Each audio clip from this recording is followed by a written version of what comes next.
Assalamualaikum warahmatullahi wabarakatuh. Selamat datang di kuliah Kimia Pangan. Kimia Pangan ini merupakan salah satu kuliah yang akan kalian pelajari di semester kedua.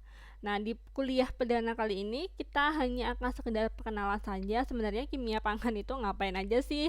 Kemudian materi apa yang akan dipelajari di mata kuliah ini dan bagaimana pelaksanaan pembelajaran daring mata kuliah kimia pangan, kemudian fasilitas apa yang bisa digunakan. Perkenalan dulu bahwa di kuliah kimia pangan ini akan diampu oleh 4 dosen, yaitu saya, Ibu Nita sebagai koordinator, kemudian ada Bapak Heri, Pak Huda, dan Ibu Dina. Nah, sekarang kita beralih lagi ke kimia pangan itu apa gitu ya. Nah, kimia pangan ini sebenarnya merupakan salah satu dasar dari keilmuan pangan. Kalian sebagai mahasiswa gizi yang nantinya akan membuat menu kepada pasien memang harus tahu makanan itu sebenarnya seperti apa. Kemudian di komponen bahan pangan itu apa aja. Dan komponen ini juga akan berkaitan dengan struktur, senyawa penyusun, klasifikasi, sifat, dan perubahan fisikokimianya. Jadi nanti jangan heran apabila kalian akan menemukan suatu kejutan. Misalkan, oh ternyata seperti ini loh, air itu nggak hanya secara fisik dia bentuknya cair, tapi ternyata ada struktur kimianya. Kemudian misalkan lagi, oh ternyata karbohidrat itu tidak hanya satu jenis, hanya karbohidrat saja, ternyata macam-macam karbohidrat. Dan ternyata gula itu dia termasuk karbohidrat loh. Nah, hal seperti itu nanti yang akan kita pelajari di kimia pangan.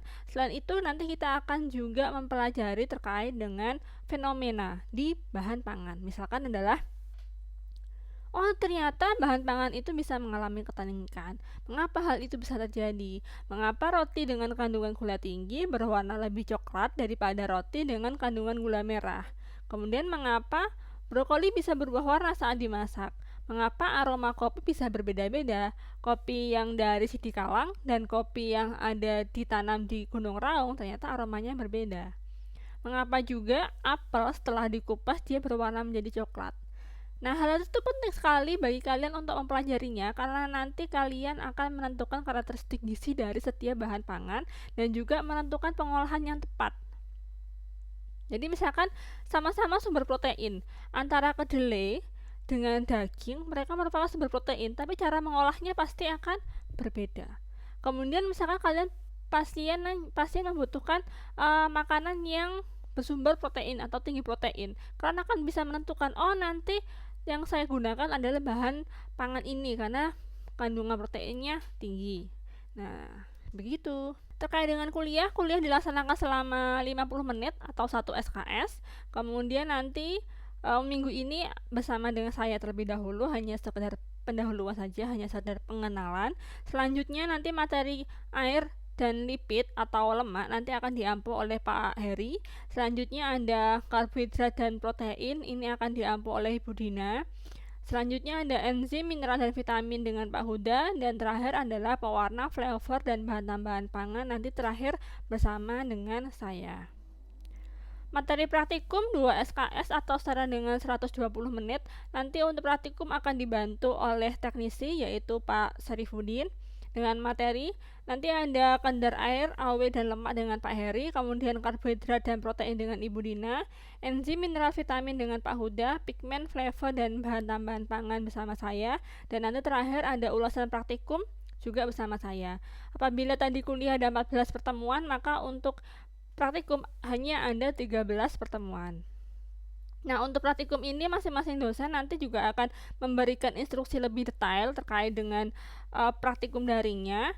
Di LMS sudah diunggah terkait dengan buku kerja panduan praktikum. Sebenarnya itu adalah BKPM apabila kita melakukan secara luring atau idealnya apabila ada di lab. Tapi kalian perlu tahu apabila kita ada di lab, kita perlu melakukan apa saja seperti itu. Nanti akan dijelaskan oleh dosen instruksi kerja di praktikum daring dan setiap dosen kemungkinan akan memiliki metode yang berbeda. Karena kemarin apabila disamakan metodenya, khawatirnya kalian nanti akan bosan selama 13 kali pertemuan praktikum isinya cuma gitu-gitu doang gitu kan ya. Sehingga nanti terkait dengan detail praktikumnya akan disampaikan langsung oleh dosen yang mengampu.